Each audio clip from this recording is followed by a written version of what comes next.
estas dos jornadas de trabajo. Por una parte tenemos una exposición fotográfica y de carteles. Asimismo se presentará una representación teatral. La exposición se titula "De un contexto para la tortura y violación de los derechos humanos, la academia, sociedad civil organizada, el periodismo y los artistas". Los artistas en la exposición son Jorge Alejandro Pérez Mendoza, Juan Agustín Lara Carlos, Mariana Maese, Guillermo Pérez, Raquel Hernández, Olga Guerra y Julieta Saucedo Guijarro. Por otra parte, también habrá una representación teatral el día de hoy. Disculpen, ¿a qué hora será? Al finalizar la última conferencia están todos cordialmente invitados. Asimismo, habrá momentos para que los compañeros de la prensa puedan acercarse y realizar entrevistas o cualquier tipo de preguntas que se consideren necesarias. Y sin más por el momento, vámonos con la conferencia magistral. Tenemos el gusto de estar acompañados de Carlos Martín Beristain con la conferencia "Impacto psicosocial de la tortura". Carlos Martín Beristain es médico y doctor en psicología, es originario de Euskadi, España. Ha orientado su profesión al servicio de los derechos humanos en uno de los escenarios más complejos, la atención a víctimas de tortura. Ha sido asesor de varias comisiones de la verdad y perito para la evaluación psicosocial y médica de varios casos ante la Corte Interamericana de Derechos Humanos. Es especialista en educación para la salud, ha trabajado con víctimas de la violencia y organizaciones de derechos humanos, tiene una amplia trayectoria de trabajo en América Latina, específicamente en Guatemala, El Salvador, Colombia, México, Brasil, Perú, Ecuador, entre otros países. Es profesor del Máster Universitario Europeo en Ayuda Humanitaria Internacional. Fue coordinador del informe Proyecto Interdiocesano de Recuperación de la Memoria Histórica Guatemala Nunca Más. Ha escrito varios libros sobre la atención psicosocial y el trabajo con víctimas de violaciones de derechos humanos, como Afirmación y Resistencia, Reconstruir el tejido social, un enfoque crítico de la ayuda humanitaria, o Diálogos sobre la reparación, experiencias en el sistema interamericano. Como pueden ver, es un honor, es un gusto que nos acompañe esta mañana. Démosle la bienvenida al doctor Carlos Martín Beristain.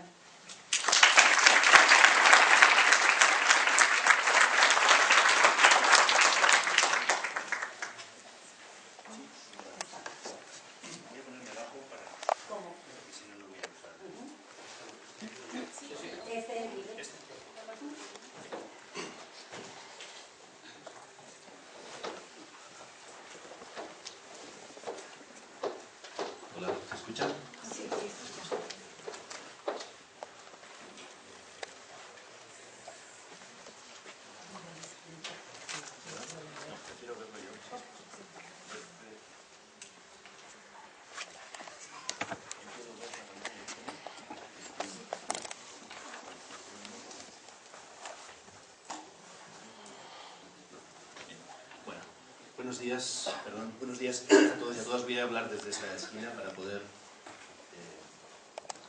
utilizar el PowerPoint. Está aquí, pero no está allá. Un segundito.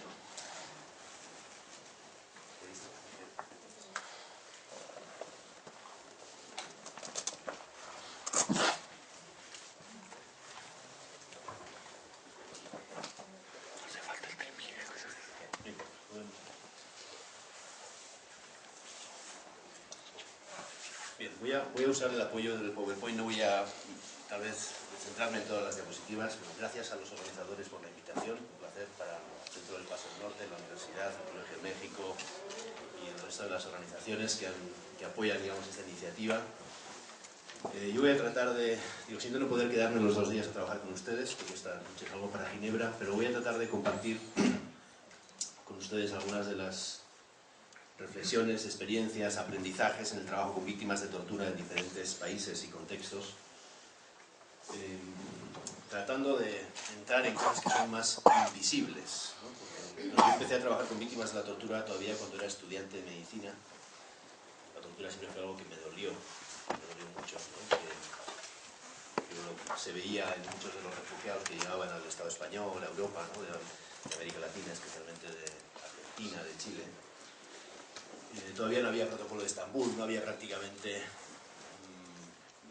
métodos de investigación, más allá había un pequeño grupo de Amnistía Internacional que hacía el trabajo de evaluación de los casos médicos de tortura, y empezamos a trabajar mucho sobre las secuelas físicas de la tortura, ¿no? Cómo demostrar, que siempre en la evaluación de la tortura siempre está la cuestión de que la víctima tiene que demostrar lo que ha pasado, tiene que demostrar lo que ha sufrido, ¿no? Y tratábamos de ayudar, digamos, a la evaluación de los casos de tortura utilizando pues, los métodos más de la evaluación física de las lesiones, y poco a poco eso nos llevó cada vez más a investigar y evaluar las consecuencias psicológicas, ¿no? Consecuencias psicosociales, ¿no? Porque tampoco son psicológicas en términos individuales, tiene que ver más con, la tortura es un problema político, tiene una causa social, no tiene una causa intrapsíquica, y creo que necesitamos modelos y maneras de entender el sufrimiento que tengan esta dimensión individual y colectiva, que están íntimamente relacionadas. Bien. Esta es la definición de la Convención contra la Tortura del año 84, voy a pasar muy rápido sobre ella, ¿no? Como un sufrimiento intencional, físico o mental grave para intimidar, castigar, obtener información por cualquier otra razón, producido por un funcionario público, una persona con su consentimiento o aquiescencia. Bueno, hay otras definiciones un poco más modernas, básicamente hacían variaciones sobre lo mismo, ¿no? Sobre esta, creo que una de las claves para entender la tortura es este componente de la intencionalidad, ¿no? No estamos hablando de impactos traumáticos accidentales, sino estamos hablando de una intencionalidad, estamos hablando de un método, ¿no? No es un problema de una agresión física extrema, es un problema de un método, es un problema de una metodología, es un problema de cuáles son los mecanismos que hacen posible la tortura. ¿Qué son los mecanismos que hacen posible la tortura? Tienen que ver con determinadas personalidades psicopatológicas, sádicas, con un componente sádico, etc. Una de las cosas que en la Grecia de los coroneles, en uno de los juicios que se hizo a finales de los años 70, en ese caso, una de las madres de uno de los torturadores, que se presentó al tribunal, le dijo al tribunal: yo quiero que ustedes investiguen por qué mi hijo, que fue educado en los valores de la religión, la obediencia, el respeto a la autoridad, terminó convirtiéndose en un torturador. Y esa es una parte que creo que es muy importante, ¿no? Que cuáles son los mecanismos que llevan a esto, ¿no? Porque si no ponemos énfasis en los mecanismos que llevan a esto, no vamos a poder tener un énfasis en la prevención, ¿no? Y la prevención va a ser el deseo del nunca más, un deseo bien intencionado, pero no va a tener cosas concretas que hay que hacer para esa prevención. Bien, esta es una reflexión de la entonces comisionada de Derechos Humanos, perdón, comisionada de los Derechos de la Mujer, de la Comisión Interamericana, en un juicio en la Corte Interamericana. El juicio es el juicio de una masacre en Colombia, en la zona de Antioquia, y en la fase final del juicio, es un juicio con numerosos muertos, en la fase final de la parte de la audiencia del juicio, el último testigo de ese caso dijo: y maltrataron a las mujeres. Y ahí se acabó la declaración. Y Susana Villarán, que era la comisionada de la Comisión Interamericana, le dijo al abogado: ¿alguien investigó si hubo violencia sexual contra las mujeres? Y el abogado le dijo esto. Bueno, hablé con el abogado peticionario y me dijo que era muy difícil probar eso a esas alturas.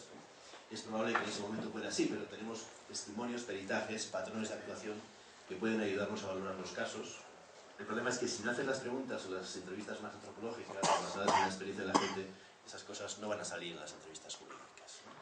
Creo que es importante una perspectiva amplia, ¿no? Estamos aquí en una facultad que tiene que ver con las ciencias sociales, ¿no? Cómo tenemos una visión amplia de lo que llamamos los casos, ¿no? Los casos superan el artículo 1, el artículo 5, el artículo 7 de la Convención Americana, tienen un impacto mucho mayor, y yo voy a tratar de dar algunas reflexiones desde esta otra perspectiva que supera esta visión de los casos, ¿no? Sabiendo que la tortura es una práctica que se ha ido extendiendo y que hay otras situaciones que no se han considerado durante muchos años como tortura, ¿no? Que en los últimos 10-15 años, tanto las sentencias de la Corte Europea de Derechos Humanos como las sentencias de la Corte Interamericana han ido ampliando, ¿no? Ese concepto del sufrimiento extremo, intencional, con objeto de buscar información, castigar, etc.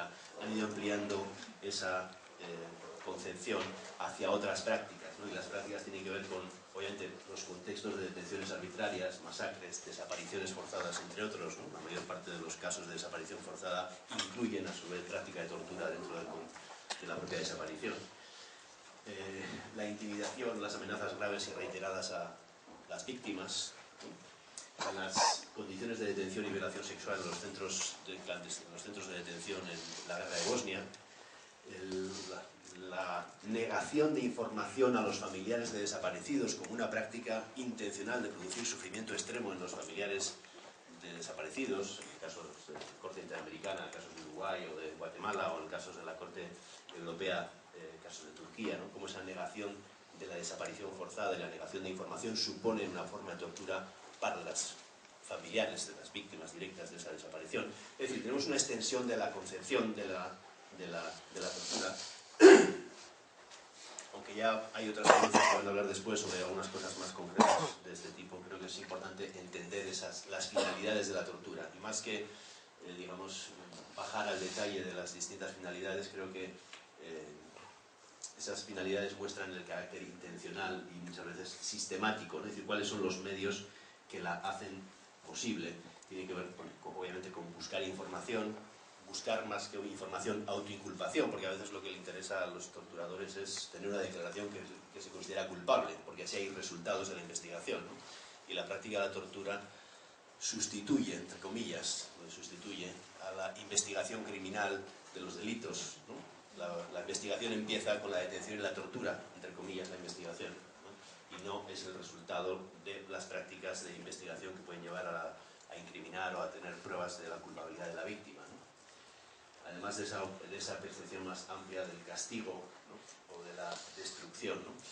Y el impacto de la destrucción es muy importante, porque muchos de estos impactos invisibles de la tortura, y después tengo varias diapositivas y voy a pasar un poquito rápida sobre ellas porque no están, tal vez, entrar en tanto detalle, pero digamos que la intención de la tortura, más allá de la búsqueda de información, es la destrucción de la identidad del detenido, ¿no? Y este ataque a la identidad del detenido es básico para entender las consecuencias que se producen, ¿no?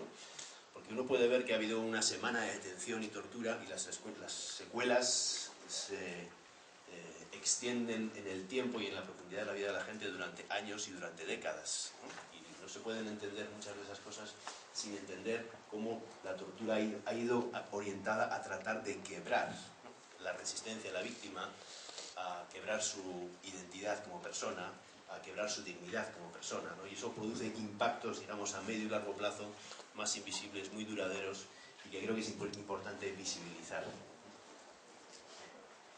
En todos los lugares, y eso tiene que ver con la lógica, yo no conozco la lógica de la tortura y cómo se usa en el caso de Ciudad Juárez, ¿no? Pero conozco en muchas situaciones de conflicto, de violencia, de guerra, en la que hay siempre una ecuación que es la ecuación del control. Control población, control territorio, ¿no? Esas dos cosas son básicas en el control del... que probablemente nada se puede entender, un poquito de juego, voy a hablar ustedes algo que ustedes también, ¿no? Pero probablemente hay muchas de las cosas que se hacen alrededor de la práctica de la tortura que tienen que ver con el control del territorio en un país como México, ¿no? Que tiene su gran característica de que tiene una frontera con Estados Unidos, ¿no? Y hay muchas cosas, el tráfico de personas, el tráfico de migrantes, del narcotráfico, de muchas cosas que están ligadas a esta lógica de control del territorio y de control de la población que está en ese territorio, ¿no? Siempre la tortura se justifica como un bien superior, ¿no? Porque si no torturamos, entre comillas, no tenemos información en la lucha contra la criminalidad, y estas formas de cómo se extiende la insensibilización frente al sufrimiento y la práctica de la tortura, cómo se termina normalizando, ¿no? Pues hemos visto en la época de George Bush cómo lo que durante años hemos conocido como la práctica del submarino, ¿no? Como las formas de asfixia forzada en agua, ¿no?, que produce una sensación inminente de muerte, descrita siempre por los sobrevivientes de tortura de una manera muy dramática, se ha considerado por parte del gobierno norteamericano como apremios, no como un delito, no como un crimen contra los derechos humanos, sino como un apremio, ¿no? Entonces este proceso de invisibilización, ¿no?, de normalización, ¿no?, de la tortura me parece que es preocupante en los últimos años. Les voy a dar también algunas otras cosas que me preocupan de la experiencia de diferentes países también en términos de la investigación. Bien, la tortura también tiene un impacto más allá de la víctima, ¿no? Por una parte es un ataque, digamos, a la identidad de las personas que han sufrido directamente la tortura, produce la parálisis, el ataque directo a este sector de la población, pero también tiene impactos más allá de la víctima directa, ¿no? Aísla a la víctima del contexto social, porque hace que quienes pueden mostrar solidaridad con la víctima, si yo a ustedes les amenazo, a los que están en esta fila, a ustedes que están acá, yo no les he dicho nada, pero hay un impacto en los que se muestran cerca o podrían mostrar solidaridad con la víctima, y es cortar esa solidaridad, ¿no?, aislar a la víctima y transmitir un mensaje de que a ustedes les puede pasar algo parecido si hacen algo que se considera negativo o que se señala de ese otro grupo, ¿no? Y hay una parte del impacto de la tortura que se extiende al medio social más allá de la víctima directa, ¿no? Y luego hay un círculo de todos los que están allá, en las filas de allá, ¿no?, en la que a ustedes la cosa no les llega, ¿no? Siempre son imágenes que se ven en la televisión, siempre son cosas que suceden en otro lugar, ¿no? El impacto de la tortura también tiene que ver con insensibilizar a todo aquel sector frente a lo que aquí pasa, ¿no?, frente a la lógica de la justificación, ¿no? Muchos de allá podrán terminar diciendo, bueno, esto les pasa a los que están en tales sectores, a tales sectores de los jóvenes, a tales sectores sociales, se habrán metido en problemas, seguro que estaban metidos en algo, ¿no?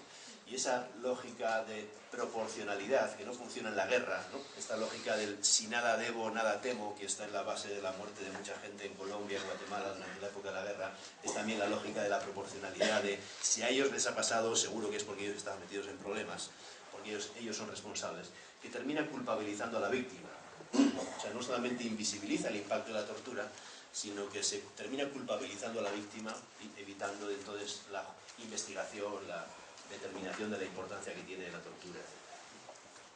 Y creo que tenemos que ver este conjunto de factores y no solamente el caso concreto, no solamente la evaluación individual en la persona afectada o la familia.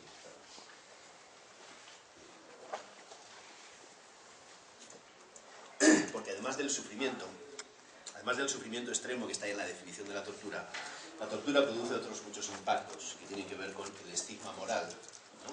La persona a veces queda marcada como culpable, como responsable, ¿no? A veces un estigma moral asociado, por ejemplo, a la violencia sexual, que ni siquiera puede reconocerse, porque es entonces la mujer la que fue responsable, porque ella se puso en problemas, estaba en la noche en una zona en la que no tenía que estar, etcétera, ¿no? O ella fue la que provocó su agresión, ¿no?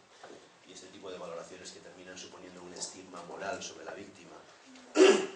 Y hay también toda una parte que tiene que ver con las secuelas, con lo que llamamos el impacto de las creencias básicas, ¿no?, el sentido de confianza en el mundo, porque el mundo se vuelve algo amenazante, la sensación o el sentido de que el mundo tiene un propósito, tiene un sentido. Muchas víctimas de tortura van a perder este sentido del mundo, o van a perder la confianza en sí mismos y en sí mismas, porque ya no se sienten como antes, ya no pueden hacer como antes, y hay un sentimiento de ruptura de la propia identidad muy profundo, ¿no? Solo si entendemos parte de estas secuelas, ¿no?, desde esta dimensión psicosocial, creo que podemos acercarnos también a lo que significa el acompañamiento, la evaluación de los casos, la visibilización de esos impactos, más allá de las lesiones físicas que la tortura produce, ¿no? Y otra cosa que creo que es importante, y en el caso mexicano es muy dramática, ¿no?, en los últimos años, es cómo se ha extendido también la práctica de la tortura como como parte de un impacto colectivo, como parte de la dinámica de las estructuras de criminalidad contra la población, ¿no?, y que ha ido extendiendo la destrucción de los cuerpos, las señales de tortura, como formas, como marcas, digamos, de quién tiene el poder. Esto ya lo han usado los paramilitares en Colombia, ¿no? Una de las cosas que en términos del control del territorio empezaron a hacer los paramilitares a partir del año 98, 99, en muchos de los barrios de Medellín, por ejemplo, fue poner normas sobre el control, sobre el comportamiento de las mujeres en en los barrios de Medellín, ¿no? Marcar el cuerpo de las mujeres con lesiones como parte de una expresión pública del terror frente a cualquiera que se salten las reglas impuestas por el paramilitarismo. Y eso es lo que está, bueno, lo que yo veo en muchos lugares de México, de cómo se usó también, digamos, esta expresión de la crueldad, ¿no? Como un mecanismo de control social. Eso conlleva impactos que van mucho más allá, ¿no? Inhibir la comunicación, la desconfianza, porque ya no te puedes fiar del vecino, ya no te puedes fiar del grupo de referencia, el aislamiento social, el cuestionamiento de valores, ¿no? Mejor nos vamos a callar, no podemos hablar, no podemos decir nada, no podemos denunciar porque eso nos pone en peligro, y eso termina generando un cuestionamiento entonces de cuál es el valor, ¿no? ¿Cuáles son nuestros valores? ¿A qué somos sensibles? Es decir, hay todo un montón de impactos más allá de digamos, cómo se usa, en Guatemala lo llamamos, cuando hicimos el informe de Guatemala Nunca Más, el terror ejemplificante, ¿no? Es decir, cómo las muestras de terror se convierten en un ejemplo, entre comillas, ¿no? De cómo se extiende ese terror para la sociedad. Y más allá de lo irracional que esto puede suponer, ¿no? Porque uno, ya si han leído a gente como Bruno Bettelheim, gente que investigó, bueno, que vivió en los campos de concentración y que después escribió sobre su experiencia en los campos de concentración nazis, ¿no? Pues él habla de la racionalidad que se esconde en la crueldad, ¿no? Porque uno puede pensar que la crueldad es una cosa de locos, ¿no? ¿Cómo es posible ese horror, ¿no? Pero hay una racionalidad que está detrás de la crueldad, ¿no? Y creo que entender esa lógica es parte también de lo que nos supone un enorme desafío, pero también supone un enorme, digamos, como una necesidad de visibilizar cómo enfrentar esa situación desde el punto de vista de esos mecanismos.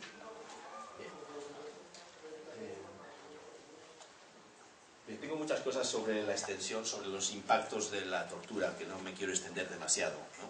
Solamente voy a dar tal vez 2 o 3 ideas para no cansarles, y si luego quieren tener un diálogo, un intercambio, pues sería probablemente más interesante. La tortura supone llevar a la víctima a una situación límite, una límite entre la vida y la muerte, y a elegir entre una cosa que en la psicología le llamamos doble vínculo, una situación en la cual cualquier cosa que elijas sales perdiendo, no hay nada que hacer, ¿no? Elegir entre que si vas a hablar te vas a salvar, ¿no? Pero no te vas a salvar porque tu propia identidad como persona o tu acusación a otras personas va a generar un enorme impacto, y si no vas a hablar tampoco te vas a salvar, ¿no? Porque entonces el tormento va a seguir sobre tu vida y sobre ti mismo, ¿no? Y esa trampa, ¿no? Que supone la tortura, ¿no? Esa trampa que lleva a la víctima a una situación extrema en la cual cualquier cosa que haga es negativa para sí misma, explica muchas veces los impactos que se producen a medio y largo plazo en las propias víctimas, ¿sí?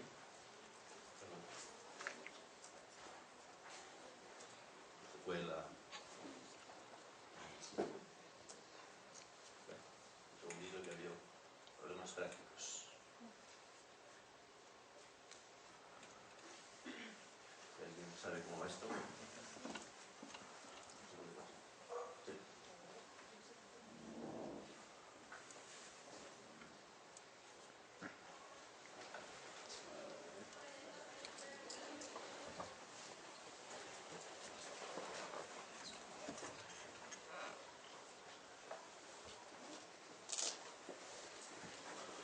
Bueno, una cosa que creo que es importante es entender cómo ese impacto de la tortura se extiende en el tiempo. Y eso es muy importante para los abogados, para los jueces, para quien hace las evaluaciones de ese tipo de casos en el sistema de justicia, ¿no? Porque los impactos no pueden solamente verse como unos días de detención. Si tú unos días detenido, ¿cómo es posible que tenga secuelas o impactos tan grandes tiempo después, ¿no? Creo que hay que entender la lógica de la tortura para entender las secuelas a largo plazo que esa práctica supone, ¿no? Esa experiencia de extremo sufrimiento, imprevisibilidad, ¿no? La persona pierde el control sobre la situación, ¿no? Sabemos que desde el punto de vista de la salud mental, tener control de la situación, no perder el poder sobre la propia vida es muy importante, ¿no? Y la tortura supone una experiencia extrema de perder el control de tu propia vida al extremo, ¿no? No puedes decidir nada sobre ti mismo y los torturadores te van a golpear, te van a hacer sufrir, te van a infantilizar hasta el punto de que no vas a tener control sobre tu propia vida. Un ejemplo concreto también de cómo eso tiene una aplicación en términos del acompañamiento a las víctimas. Hay una mujer que se llama Diana Ortiz, una monja norteamericana que fue detenida, torturada, sobrevivió a esa tortura en medio de condiciones muy extremas en Guatemala en el año 90.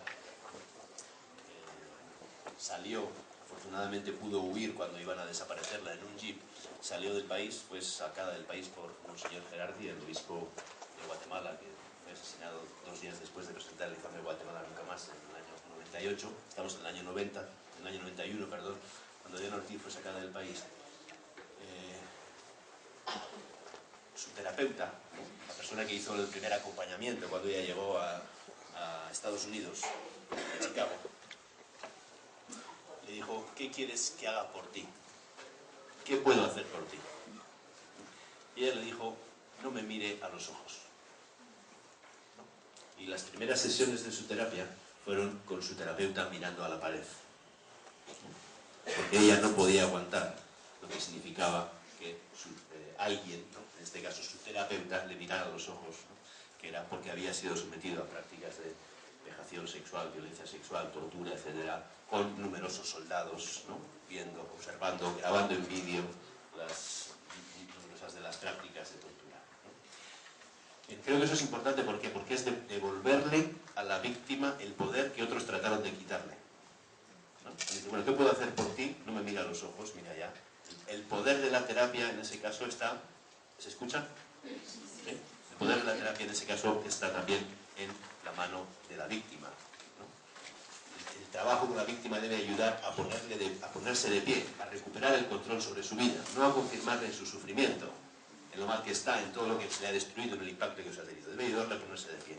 Creo que necesitamos entender parte de estos impactos para poder desarrollar formas que sean realmente constructivas, de apoyo para la víctima en su proceso de recuperación.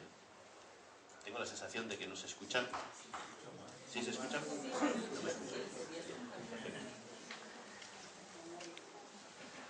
Bien, aquí tiene un ejemplo, ¿no? Es un caso de torturas durante los años 84, el régimen de Félix Cordero en Ecuador. Es un testimonio de la Comisión de la Verdad del Ecuador, ¿no? La víctima dice: bueno, otra cosa que me preocupa es, a mí me pueden agredir y no me muevo. Como que no tuviera capacidad de reacción. Tengo una incapacidad de respuesta frente a la violencia. Hoy por hoy. Eso es un efecto muy frecuente, ¿no? La tortura es un mecanismo también de condicionamiento para no responder, ¿no?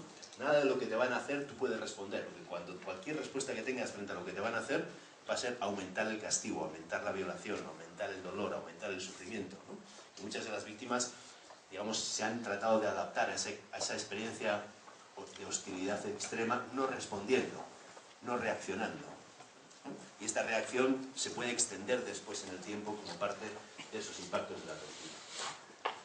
Y lo mismo la siguiente frase: bueno, sobre mi falta de sentir, eso me preocupa. Si me dicen que se ha muerto alguien cercano, eso no me provoca ninguna lágrima. Me controlo muy bien. No he tenido tampoco necesidad de tener relaciones sexuales, ¿no? Bueno, en términos de la psicología, esto lo llamaríamos anestesia afectiva, ¿no? Diríamos, es una evitación de expresar las emociones como una forma de protección, y formaría parte de uno de los criterios del estrés postraumático, ¿no?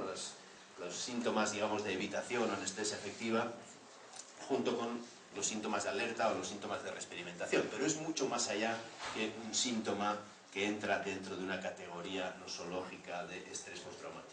Creo que entender lo que significa para la víctima, para la vida de la víctima, esas experiencias, ¿no?, esos mecanismos, en este caso, de defensa frente al horror, ¿no?, que nada me duela, ¿no?, y a veces la incapacidad de expresar el afecto, porque si me defiendo del dolor, también me defiendo del amor, del sentir, ¿no?, como una manera de tratar de enfrentar la situación. Entender parte de esos efectos creo que es muy importante para documentar los casos de tortura, para que esos impactos sean parte de una agenda de reconstrucción, para que puedan ser evaluados y valorados en términos de que ayuden a poner en la agenda de la lucha contra la impunidad, digamos, los derechos de las víctimas. Bien. Este es el mismo ejemplo que antes les he contado de esa monja Diana Ortiz, ¿no?, que es un caso, me interesa el caso para transmitir una idea, ¿no? Es una mujer que, su caso, ¿no?, estaba en el sistema interamericano, estaba en la Comisión Interamericana, y era lo que los abogados y abogadas considerarían el caso.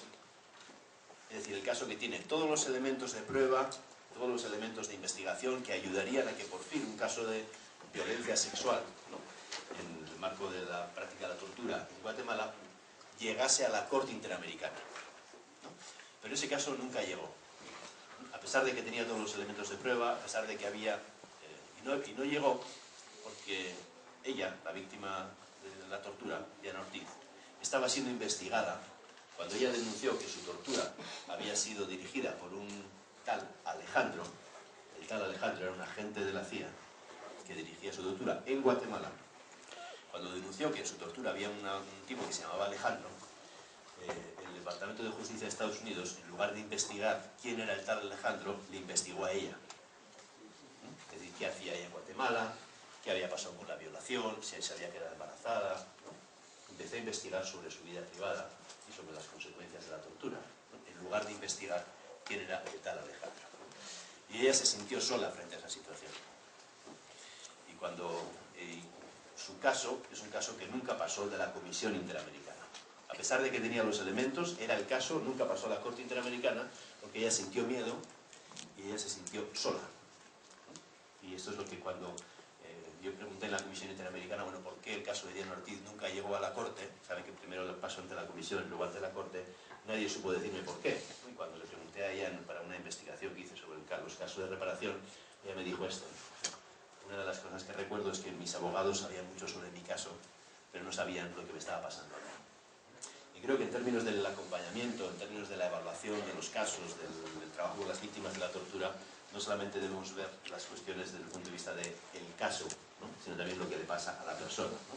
Porque necesitamos un proceso de acompañamiento que ayude a enfrentar parte de esas consecuencias, no solamente si hay en el futuro una sentencia que incluye algo relativo al derecho a la reparación, sino también que el proceso de investigación sea un proceso que a la víctima le ayude a manejar su miedo, a manejar su dolor, que no la estigmatice de nuevo. Sabemos que lo más importante en los casos de torturas y en los casos de violaciones de derechos humanos es, primero, si no voy a hacer, no volver a golpear. ¿No? Si no voy a hacer nada, por lo menos no hacer daño. No hacer daño de nuevo, ¿no? Después, prevenir la revictimización, es decir, que a la víctima se le vuelva a golpear, ¿no?, por motivo de hablar, por poner la denuncia. Mucha gente no va a querer denunciar porque si denuncia y está en la cárcel, el riesgo de que vuelva a ser nuevamente agredido, golpeado, torturado es enorme, ¿no? La primera cuestión que se te plantea en el trabajo con víctimas de la tortura es la protección. O sea, ¿qué hacer para promover un contexto de seguridad que permita que la persona se recupere, por lo menos que tenga un espacio positivo para recuperarse, pero que a la vez la denuncia se pueda investigar sin que eso tenga consecuencias para ella, porque muchas víctimas no van a querer denunciar por las consecuencias que va a tener para ellas, porque eso les va a sobreexponer al poder de los torturadores de nuevo, ¿no? Es posible que sean agredidas de nuevo. La primera condición es promover un contexto positivo. Sin esa promoción de un contexto positivo, ningún proceso de investigación se va a dar. Y la segunda cuestión, o la tercera cuestión, es tratar de evitar la victimización secundaria. Es decir, hay numerosos momentos en el proceso de la investigación que vuelven a golpear otra vez la dignidad de la víctima. Ya no le golpea solamente la tortura que sufrió, ¿no?, sino el propio proceso de investigación se convierte muchas veces en una fuente de estrés, tensión, impacto en la dignidad. Y esto, en lo personal, me preocupa bastante porque en los últimos años hemos visto una evolución negativa, ¿no?, en la evaluación de los casos de tortura. Hace 6 meses, bueno, me tocó ir a un juicio en Perú. Ese juicio se llama el juicio del caso Cabitos, el juicio de un cuartel militar que tenía un cementerio clandestino al lado del cuartel militar. Vengo de allí ahora mismo, en un sitio que se llama La Hoyada. En ese cuartel militar había un horno crematorio. El horno crematorio, aquel horno de ladrillo, con un depósito de gasolina, empezó siendo una cosa para hacer ladrillos, ¿no?, para la construcción del cuartel, y se terminó convirtiendo en un lugar para destruir los restos óseos de las personas que habían sido ejecutadas extrajudicialmente y enterradas en fosas individuales o comunes en el cuartel, ¿no? Es una cosa nazi, ¿no?, una cosa de los ejemplos que hemos visto en los campos de exterminio de los nazis, ¿no? Un horno crematorio también fue utilizado después en otros casos en Chile, ¿no?, el caso Patio 29, compañía, en la eliminación, cuando Pinochet ordenó que se removieran muchos de los restos de los lugares en los que habían sido ejecutadas personas que se encontraban desaparecidas, como una manera de tratar de borrar todos los restos, todos los rastros de esas detenciones arbitrarias, torturas, desapariciones forzadas. Una de las cosas que le estaba contando del caso Cabitos, ¿no? Fui a declarar al juicio como perito experto, entre comillas, ¿no? Una figura que tienen allá. ¿Por qué? Porque los jueces están empezando a echar para atrás los testimonios de las víctimas. Porque si la víctima dijo, ¿no?, por problemas menores, por problemas de memorias retrospectivas, ¿no? La memoria sabemos que cuando mira hacia atrás es mala para dos cosas, ¿no? Es mala para los números. ¿Cómo sabe que eran 17 muertos o eran 20 muertos? ¿Alguien se lo dijo? No, yo los enterré. Escuchó que le dijeron, ¿no? Y fue en el año 82, o fue en el 81, fue en septiembre, fue en octubre. A veces la memoria es mala para esas cosas, ¿no? No se acuerda bien, funciona más por otras marcas de la memoria. Fue antes del desplazamiento, después del desplazamiento, fue antes de la fiesta del pueblo, después, ¿no? Ese tipo de cosas que sabemos que son normales, ¿no? Están empezando a ser utilizadas en contra de las víctimas de tortura, para cuestionar sus testimonios. En el caso Cabitos, varios de los testigos que dijeron que había un árbol a X metros, no recuerdo bien, ¿no?, del lugar donde la celda donde ellos estuvieron, cuando se hizo una reconstrucción de los hechos, resulta que el tal árbol seguía existiendo, había un árbol, pero no estaba a 10 metros, sino estaba a 40 metros. Y por eso, testimonios de las víctimas han sido sacados fuera del proceso, ¿no? Porque no es fiable el testigo, porque miente el testigo, ¿no? A pesar de que parezca loco esto cosa que le estoy contando, exagerada, ¿no? Está pasando cada vez en más países, ¿no? Cómo se terminan cuestionando los testimonios de las víctimas por pequeños problemas de memoria, por normales impactos de estar torturado durante 15 días, vendado los ojos, ¿no?, en técnicas que tienen que ver con la desorientación temporoespacial, que uno ya no sabe si es de día o es de noche, ¿no?, y qué impactos ha tenido todo eso. Todo eso está yendo en detrimento, en muchos países, del testimonio de las víctimas, el cuestionamiento del testimonio de las víctimas. Yo creo que necesitamos, digamos, un compromiso en hacer entender a los jueces, ¿no?, de que muchas de esas cosas son efectos normales, ¿no?, de la práctica de la propia, y que son inherentes a la propia práctica de la tortura, y no cuestionan en absoluto el testimonio de las víctimas, ¿no? Bien, este es un ejemplo, que es un ejemplo de México, un ejemplo de las llamadas hermanas González, un ejemplo de Chiapas, hace unos años haciendo una evaluación sobre los casos ante el sistema interamericano. La abogada, una de las abogadas de ese caso, abogada de CEGIL, está hablando de una cosa que me parece que es muy importante, habla sobre la reparación y las condiciones que se les ponen a las víctimas de tortura, en este caso de tortura y violencia sexual, en términos de la reparación. Dice, bueno, estamos en la ayuda humanitaria porque la Comisión Interamericana pidió que hubiera ayuda humanitaria para las víctimas, que le den comida y atención médica, porque el Estado no repara mientras no se haga investigación. Y lo último que pidió el Estado para continuar la investigación fue una reconstrucción de los hechos.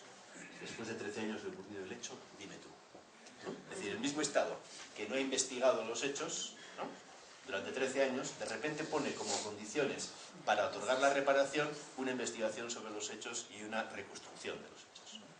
En ese, digamos, el colmo de la perversión, ¿no?, el colmo de cómo los mecanismos que deberían ayudar a la investigación del caso se convierten en un nuevo impacto para la víctima, ¿no?, porque ahora es la víctima la que tiene que demostrar, la víctima la que tiene que volver otra vez sobre el escenario de la pesadilla, ¿no?, para poder que haya un reconocimiento de los hechos, ¿no? Entonces, en lugar de que el Estado reconozca su responsabilidad, pone otra vez sobre la víctima el impacto de la tortura frente a experiencias, además, que tienen un potencial efecto retraumatizante, ¿no? Sabemos que hay muchas cosas, en el caso de la tortura especialmente, que recuerdan el escenario de la pesadilla, del horror, ¿no?, la forma en cómo se hace una investigación, cómo se hace un interrogatorio, la forma en cómo accede a la víctima. Frecuentemente hay que tener cuidado con esos, entre comillas, pequeños detalles, ¿no?, porque a la víctima de tortura probablemente en muchos casos le llevan a lo que ya fue, ¿no?, a cómo le trataron, a lo que le dijeron, al tipo que le venía con un cigarrillo, a las condiciones de deprivación en las que estuvo. Y necesitamos que la investigación no reproduzca las condiciones traumáticas del hecho. La investigación debe ayudar a que la gente, a dar sentido al hecho traumático, debe ayudar a promover una evaluación de lo que sucedió, debe promover la reparación de la víctima, no ponerle a la víctima como condición para la reparación todavía que tiene que sufrir más en el proceso. Sabemos bastantes cosas sobre esto ya, hay bastante investigación con nuestra, cuáles son los puntos críticos en esto que llamamos la victimización secundaria, es decir, estos puntos en los cuales a la víctima se le vuelve otra vez a golpear en el proceso de investigación. Necesitamos más compromiso de los operadores de justicia, de los abogados y del sistema de investigación en prevenir esas cosas que ya sabemos que tienen mucho impacto. Bueno, pues estas cosas ya les he hablado. Bien. Otra cosa que creo que es importante es no tener una visión victimista de la víctima. La víctima es un sobreviviente, muchas veces es una persona que ha enfrentado la situación, a veces con sus recursos, con el apoyo que haya podido tener en su medio social, pero creo que hay que considerar a la víctima como desde la perspectiva activa. Esta es una mujer que es una mamá de un desaparecido, el primer desaparecido que se encontró en Colombia, Luis Fernando Lalinde, ella es su madre. Encontró los restos de su hijo Luis Fernando separados, 69 huesos, separados los huesos del cuerpo, del cráneo, que fue enterrado en otro sitio para ocultar la posible identificación, en el caso de Colombia. Y habla de su propia experiencia, y lo voy a leer porque me parece que es importante. En esta conceptualización de la tortura también como el sufrimiento de los familiares de los desaparecidos durante años, como parte de esa experiencia de tortura. De todas maneras, eso es un dolor que no sana, ¿no? Yo lo llamo aprender a manejar. Como que yo ese dolor lo aprendí a manejar como se maneja una enfermedad crónica y está ahí. El diabético dura muchos años, pero aprende a manejar su enfermedad. Yo aprendí a manejar el dolor que fue muy violento, tuve épocas que se me iba la voz, me dolían los riñones, sufría el colon, me salía úlcera, hasta acabé somatizando en la piel, tuve una psoriasis bastante grave. Pero a la vez eso me daba como el coraje y el desafío de, como lo quieren dejar a Luis Fernando como un NN, pues yo les voy a probar que eso no va a ser así. Entonces se convirtió como en un reto y en un desafío. Y esa mujer, cada vez que iba a hacer una gestión ante el tribunal militar, ¿no? Porque era un caso ante la jurisdicción militar en Colombia, exigía siempre un papel, ¿no? Un papelito que dijera una constancia de que había venido a hacer una gestión. Y venía el soldado con la constancia, dice, bueno, aquí tiene la constancia, aquí ha venido la señora Fabiola Lalinde preguntando por NN alias Jacinto, que es como los militares llamaron siempre a Luis Fernando Lalinde, NN alias Jacinto. Alias Jacinto era supuestamente el nombre que él tenía en la guerrilla, ¿no? del Partido Comunista, que era formaba parte. Entonces ella le decía, ¿sabe qué? El papel está muy bien, pero no quite lo de NN alias Jacinto y ponga Luis Fernando Lalinde Lalinde, porque es que él se llamaba Luis Fernando Lalinde Lalinde. Entonces, tráigame el papelito y yo con mucho gusto le firmo la constancia y me lo llevo, ¿no? Y decía, bueno, a él lo quisieron desaparecer y yo les voy a recordar a cada rato que él tiene un nombre. No voy a dejar que desaparezcan su figura, su memoria, su nombre, ¿no? No es lo mismo la víctima que enfrenta ese impacto, digamos, sin la capacidad de reaccionar frente al mismo, ¿no? Que la víctima, como esta mujer, ¿no? Que puede tratar de dar vuelta a la situación, ¿no? Eso no le va a borrar el impacto del dolor, pero sabemos que cuando la víctima puede enfrentar ese sufrimiento de una perspectiva más activa, puede encontrar sentido a su experiencia, se va a encontrar psicológicamente mejor que la víctima que se queda anclada, digamos, en el impacto, la culpabilidad o esas consecuencias negativas, ¿sí? Y creo que también es importante explorar lo que las víctimas quieren en el proceso. Este es un caso de Colombia. Wilson Gutiérrez fue detenido, torturado, acusado de ser secuestrador durante varios años. Un caso ante la Corte Interamericana que ganó él, ¿no? Contra el Estado de Colombia, contra la policía. Fue detenido y torturado por el DAS, la policía política colombiana. Y a mí lo que más me interesaba, cuando yo le pregunté por qué llevó usted el caso ante el sistema interamericano, ¿qué quería cuando llegó al caso ante la Corte Interamericana? Lo que a mí más me interesaba era que mi papá, mi mamá y mi hijo me creyeran. Porque la imagen que se encargan de crear desde el Estado es tan en contra tuya que es una mentira tan creíble que resulta creyéndose. Cuando lo dice el Estado es verdad, cuando lo dice la víctima es mentira. Entonces creámosle al Estado. Por muchos años fue bien difícil probar la verdad, pero ya a los 12 años se probó, cuando tuvo la sentencia de la Corte Interamericana. Si lo gané fue por resistencia, no gané en derechos, sino en resistencia. Pero mi familia ha seguido sufriendo las consecuencias porque durante el problema la reputación y el buen nombre de mi familia fueron dañados, ¿no? Y muestra, digamos, la extensión del impacto en el medio familiar, qué es lo significativo para la víctima en términos de la denuncia, qué es lo que quiere, ¿no? Obviamente quiere que haya una condena hacia el Estado, pero quiere que su medio, ¿no? Quiere el derecho a la verdad que la propia tortura le ha eliminado. derecho a ese reconocimiento de la verdad. Paso muy adelante sobre estas cosas porque necesitamos condiciones, y voy terminando para no alargarme demasiado, para hacer efectivas las evaluaciones de los casos. Y les he empezado contando cómo en el año 89 fui a hacer un taller sobre atención a víctimas de la tortura en El Salvador. Contábamos con un pequeñito protocolo de evaluación que tenía un grupo de médicos de Amnistía Internacional en Holanda. Con aquello trabajábamos y empezamos a desarrollar lo que luego se convirtió en el protocolo de Estambul. Necesitamos, en términos de la evaluación de la tortura, necesitamos peritajes, evaluaciones, informes técnicos que ayuden a una buena determinación de lo que ha pasado, en términos de verificar, en términos de validar la experiencia de la víctima en el ámbito de lo judicial, en términos de mostrar las consecuencias que esa violación grave de derechos humanos ha tenido en la víctima, en términos de poner en la agenda de la reparación también el impacto. Muchos de los casos con los que nos ha tocado hacer peritajes ante la Corte Interamericana, los peritajes son informes técnicos que tratan de documentar impactos producidos, en este caso por la tortura, con el objeto de demostrar o mostrar, digamos, el apoyo al testimonio de la víctima. La víctima lo único que tiene es su palabra, ¿no? Porque precisamente la tortura se hace en condiciones en las que se invisibiliza la determinación de pruebas. No puedes tener pruebas de lo que ahí pasó, no hay una cámara que grabó, no hay ni siquiera a veces los registros de entrada o salida en la cárcel o en el centro de detención o donde fuera, a veces ni siquiera sirven para determinar las pruebas porque o están alterados o no hay condiciones para ello.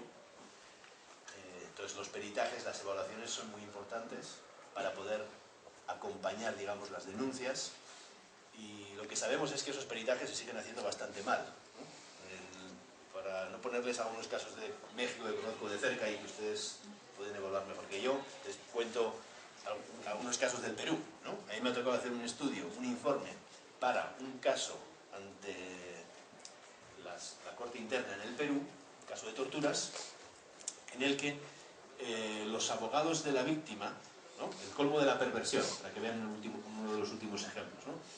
Cómo en el caso de algunas personas afectadas por estrés postraumático, digamos, las nuevas técnicas de radiodiagnóstico y evaluación con resonancia de positrones y todas esas técnicas complicadas de imágenes cerebrales, ¿no?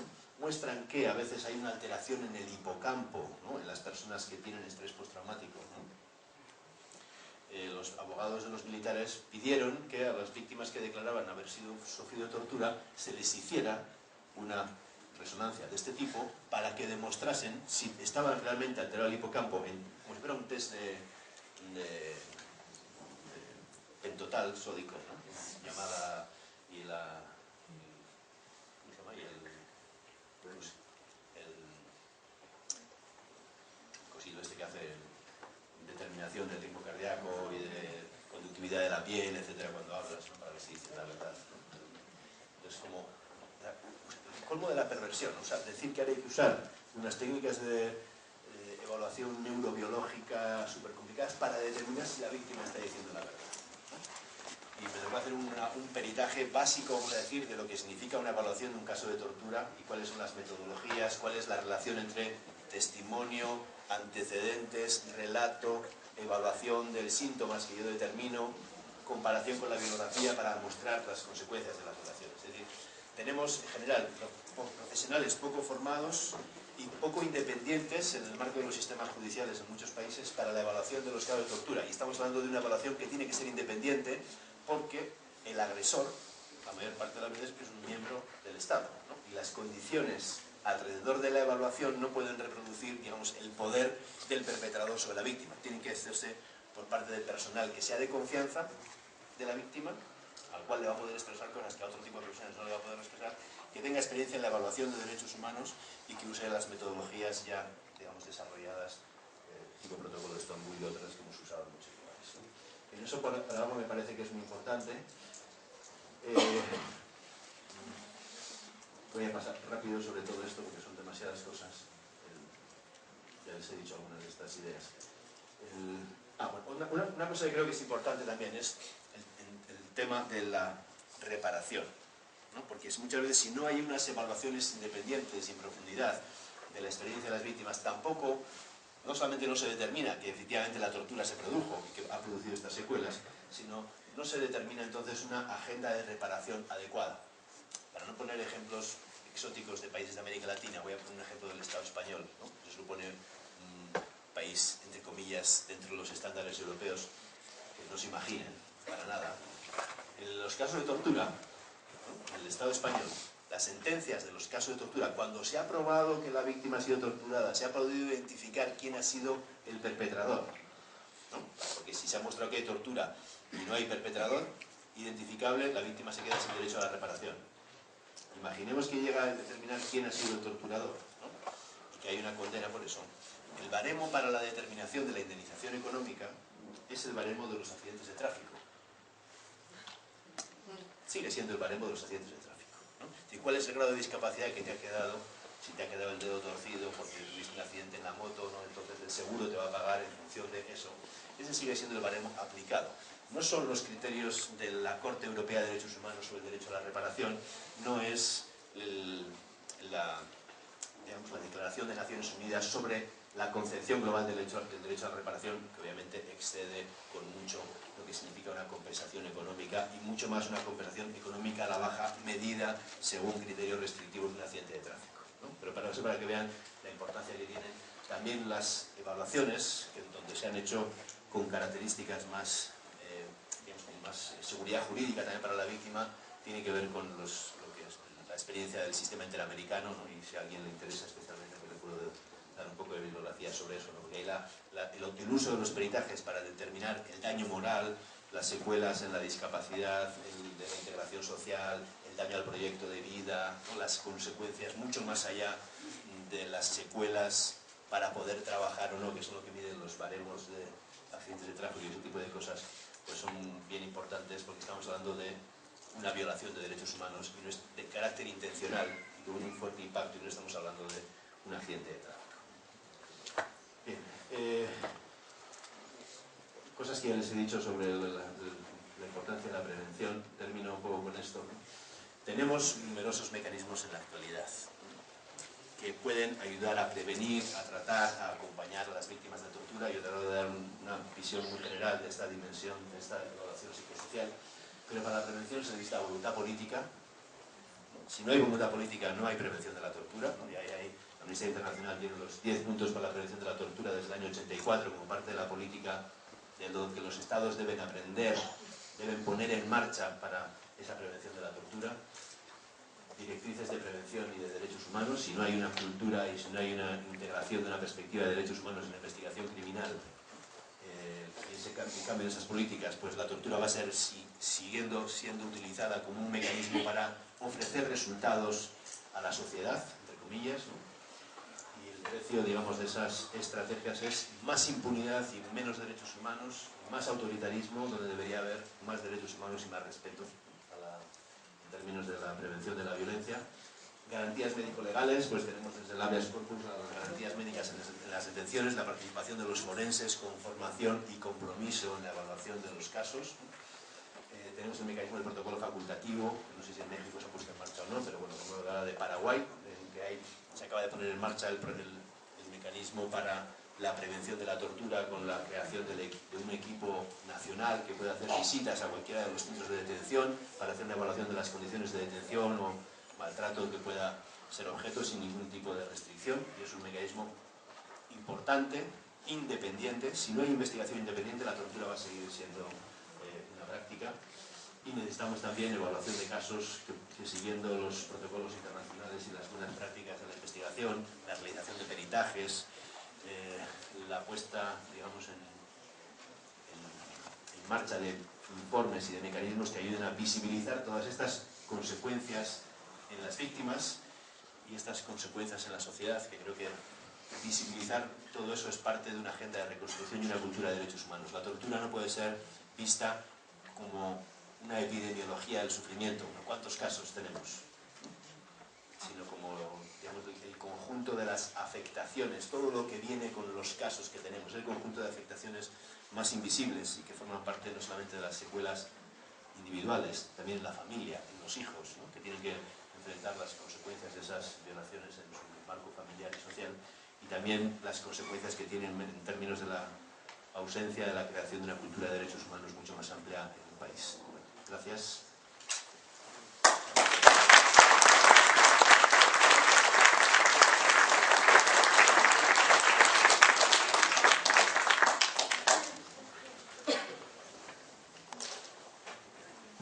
Muchas gracias al doctor Beristain. Tenemos algunos minutos para hacer un diálogo. ¿Quién desea iniciar con alguna pregunta, algún comentario? ¿Hay algún país donde se destaque por la tortura?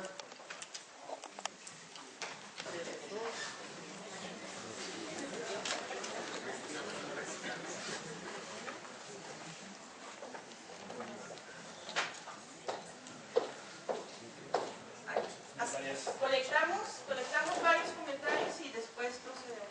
Sí, por favor. Yo le preguntaría al doctor, se supone que, como acaba de decir, la tortura es parte de una investigación, pero de algún delito, como aquí en Juárez, pues sería la extorsión, el secuestro. ¿Qué pasa con las víctimas de esta extorsión, de estos secuestros o estas masacres? No sé si me explico. También porque es torturante también la otra parte.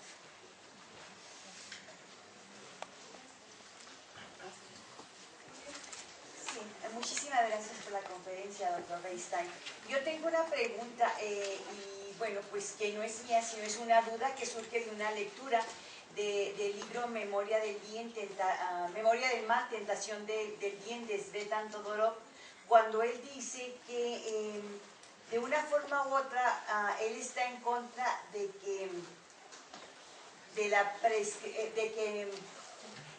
en derechos humanos los delitos que se cometen, los crímenes de derechos humanos no deben prescribir.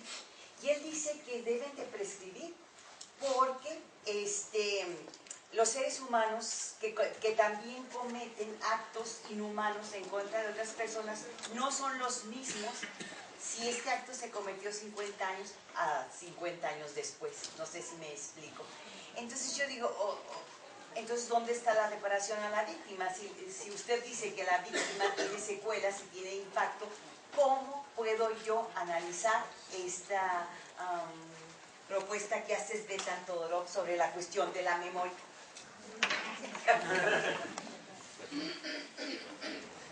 Gracias, Julia. ¿Alguien más? Sí, aquí y acá, por favor. Pues también, ahorita mencionaba lo importante de hacer en las investigaciones y en el seguimiento de casos ante la autoridad, de hacer visible la parte emocional y que están viviendo las víctimas. Bueno, aquí nosotros vemos dos situaciones. Una, cuando las víctimas que fueron torturadas se encuentran sujetas a un proceso judicial debido a la confesión que hicieron, y posterior viene la investigación por tortura, por el delito contra quienes lo cometieron. Yo conozco que está el protocolo facultativo, el protocolo de Estambul, y de alguna manera se visibiliza a través de esto la cuestión psicológica y emocional de las víctimas, pero desconozco si hay en algún otro país algo más o que estén utilizando en la práctica para hacer visible esto, porque también internamente las leyes no, bueno, el propio proceso no permite o no hacen realmente un buen estudio del protocolo, pero por parte de las autoridades, o sea, no lo valoran como realmente debería ser. Si existe en algún otro país o ha visto usted algo más que presenten en estos casos para mostrar esta parte para poder sensibilizar a las autoridades de esta parte.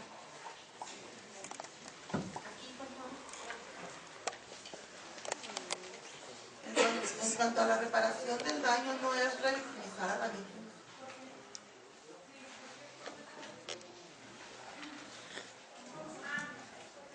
¿Otra más? ¿Una última? La pregunta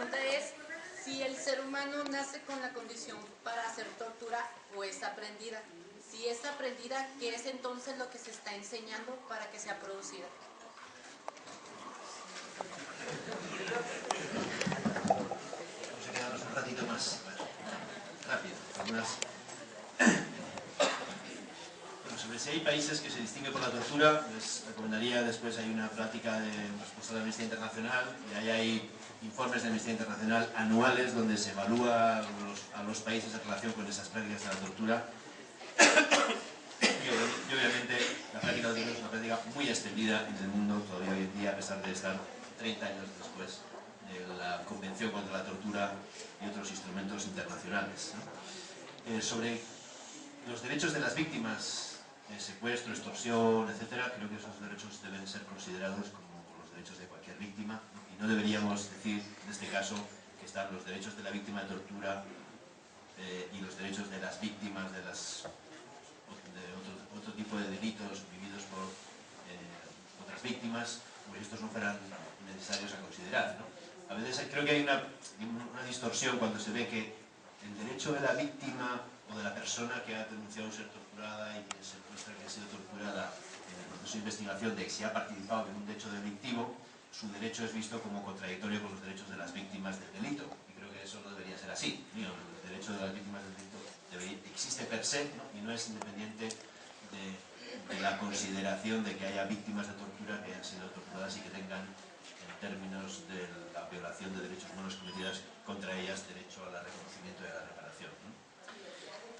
Voy a ir primero sobre la concesión por torturas y cosas equivalentes. Yo no soy abogado, que conozco bastantes cosas de las cuestiones de la investigación de los casos, pero debería haber una investigación de las dos cosas a la vez, porque no tiene sentido que haya una investigación de un delito supuestamente como si nada hubiera pasado y una investigación de la tortura por otro lado, ¿no?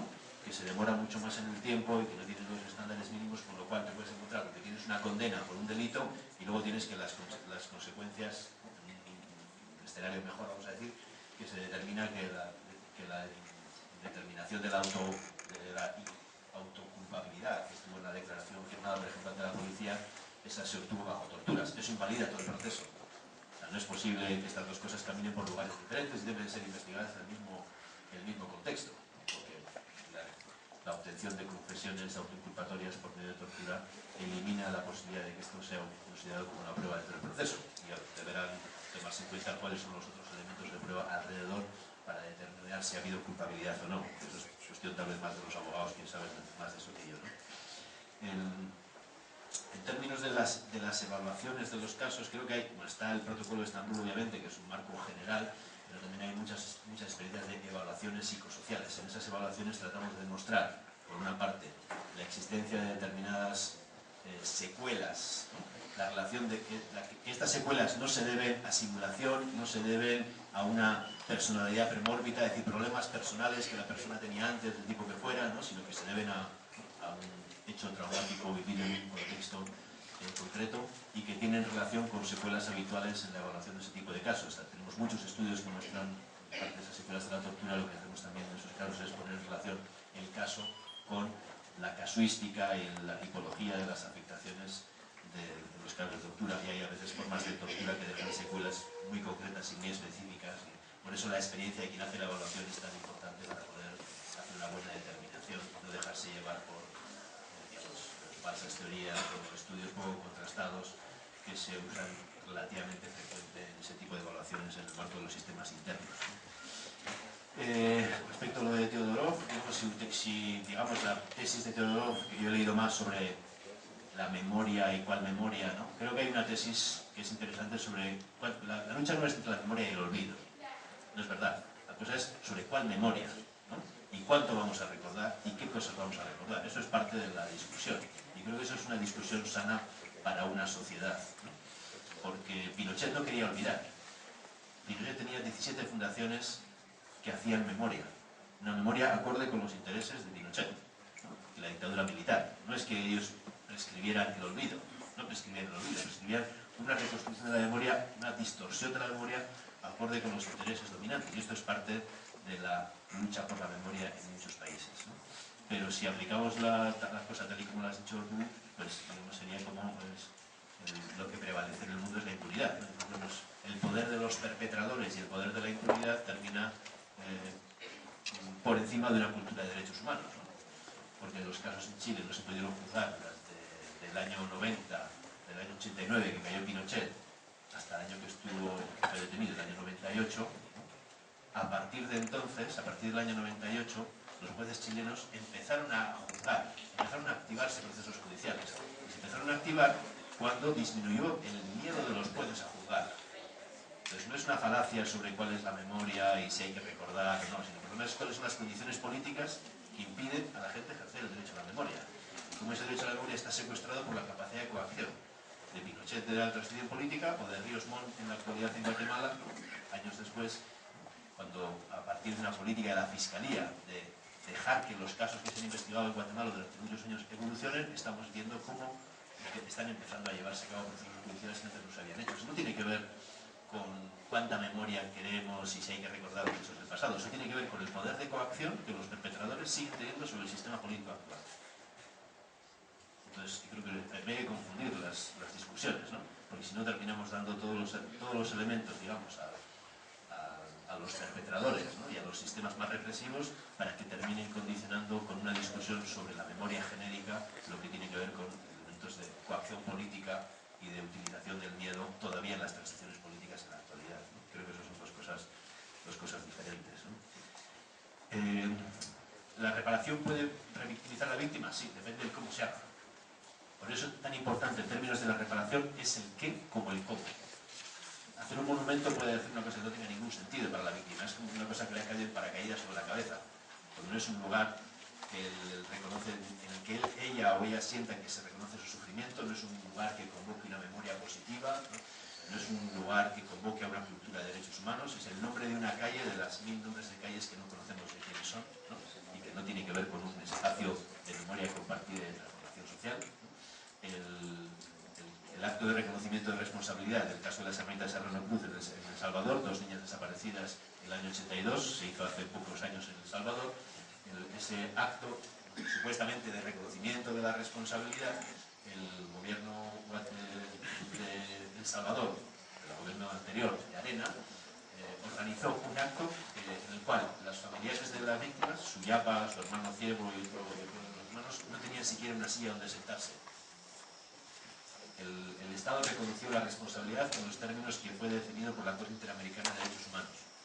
Y en el acto de reconocimiento quiso darles un cheque, el cheque de la reparación económica que respondía por la sentencia. Si juntas todas estas cosas, con el acto de reconocimiento de responsabilidad no fue en absoluto reparador para la víctima, fue un nuevo golpe para la víctima. Eso no significa que los actos de reconocimiento tengan que ser siempre un nuevo golpe. Hay que poner las condiciones para que eso se haga.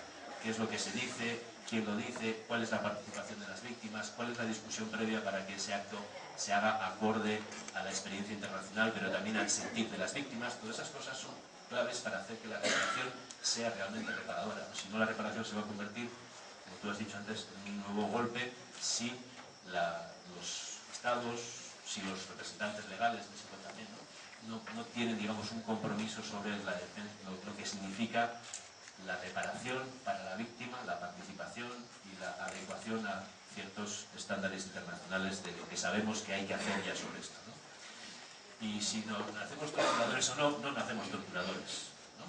Los torturadores... Pero hay una investigación, un experimento Milgram, para los que les interesa un poco las cosas de la psicología social también, que muestra que fue un experimento que hizo hecho en Estados Unidos, en Harvard, si no estoy mal, en Yale, pero he hecho después el experimento Zimbardo. Hay varios experimentos hechos en el marco de la psicología social sobre por qué, ¿no? Esta pregunta que he dicho de la señora que le hizo al tribunal de la Red de los Coroneles, ¿no? ¿Por qué mi hijo se convirtió en un torturador? ¿No? Y es un experimento en el cual se simula con un actor dar descargas eléctricas siguiendo las órdenes del director de la investigación, cuando la persona no responde de forma correcta a ciertas respuestas, ¿no? Y dando descargas eléctricas que aumentan progresivamente y que quien da la descarga eléctrica sabe que la descarga aumenta, a pesar de que no es cierto, la persona que está al otro lado es un actor, ¿no? 60% de las personas que participaron en ese experimento dieron descargas o extremadamente dolorosas, algunas incompatibles con la vida. lo cual muestra el poder de la perversión del contexto, ¿no? Cuando tú diseñas el contexto y diseñas unas relaciones de poder, ¿no? En este caso de quien ordena a quien obedece, ¿no? Y legitimas la obediencia como el mecanismo fundamental para el comportamiento humano, esas condiciones ponen sobre la mesa condiciones que hacen posible la tortura, ¿no? Y esas condiciones hay que tener cuidado. Convertir al otro en un subhumano, ¿no? En una cucaracha tutsi, ¿no? En el caso del genocidio ruandés, ¿no? Pues legitima la agresión. Generar un control de grupo, en el que el grupo de torturadores siempre funciona dividiendo la responsabilidad, ¿no? Yo no fui, yo solamente fui el que llevé la camioneta, ¿no? Yo solamente fui el que di la patada en la puerta, yo solamente fui el que lo agarró y lo puso en la cajuela del camión, yo no fui el que lo golpeé. Digamos, esa dilución de la responsabilidad en términos del comportamiento colectivo y el control del grupo en el que operan numerosos torturadores, ¿no? De cuidadito, porque si no tienes la suficiente crueldad en el marco del grupo te van a expulsar, ¿no? Solamente termino con un ejemplo.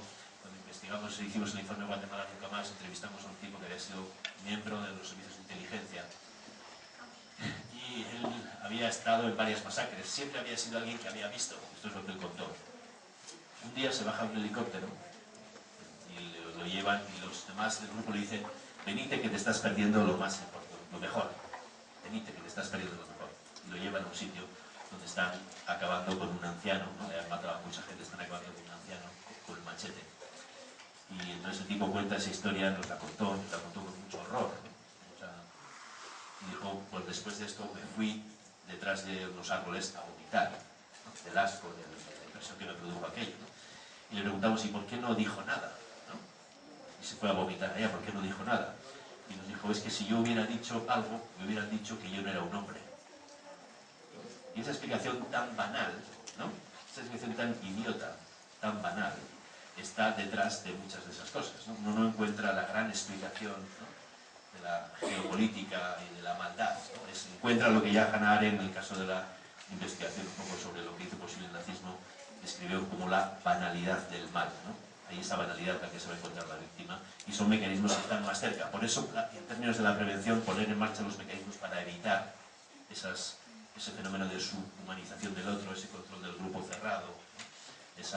Esa lógica del nosotros o ellos, ¿no? Que terminan estando en la base de la práctica de la tortura, hay que poner énfasis en esos mecanismos, ¿no? Porque si no el horror va a seguir siendo posible. Muchas gracias.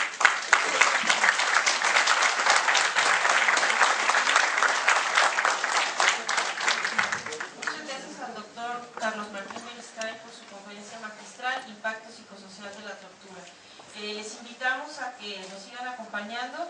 Va a dar inicio el panel Testimonios de personas y o familiares que han sobrevivido a la tortura. Están cordialmente invitados. Muchas gracias.